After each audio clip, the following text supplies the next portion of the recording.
Hi friends, తిరుమలకి వెళ్ళబోతున్నాము. ఇంటి దగ్గర బ్యాగ్ సర్దుకొని ఆటోలో రైల్వే స్టేషన్కి వెళ్ళాము.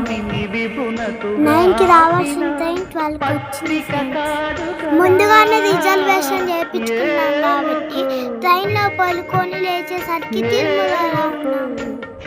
కాలిబాటలో స్టెప్స్ ఎక్కి పైకి వెళ్ళాను ఫ్రెండ్స్. ఇలా వెళ్ళేదారిలో మాకు జింకలు ఇలా కనిపించాయి ఫ్రెండ్స్. ఇలా రాళ్ళు పేరిస్తే సొంతగా ఇల్లు కట్టుకున్నారని నమ్మకం. ఇలా వెళ్ళేదారిలో శ్రీకృష్ణుడు, హనుమంతుడు, చాలా విగ్రహాలు కనిపించాయి ఫ్రెండ్స్.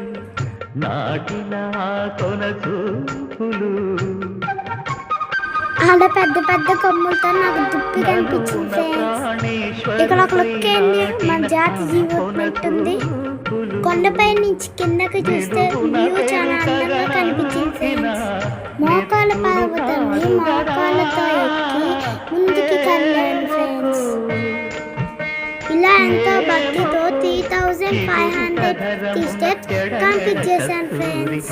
పైన స్టే చేయడానికి రూమ్ తీసుకొని మీకు ఇప్పుడు రూమ్ బయట వ్యూ చూపిస్తాను ఫ్రెండ్స్.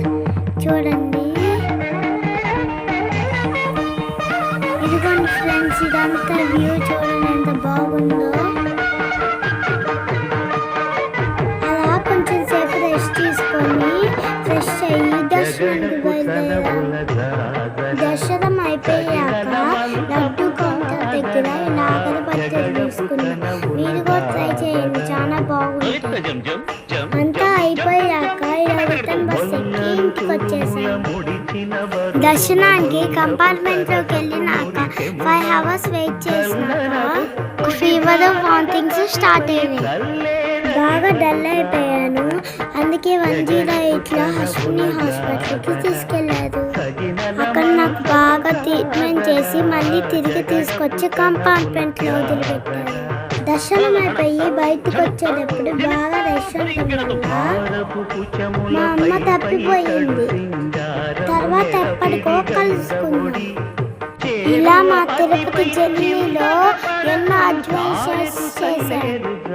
ఎన్ని కష్టాలు పడ్డా దేవుణ్ణి చూడగానే ఆ కష్టాలన్నీ మర్చిపోయి ఇంటికి వచ్చాక పొంగల్ పెట్టి అందరికీ ప్రసాదం పంచాను.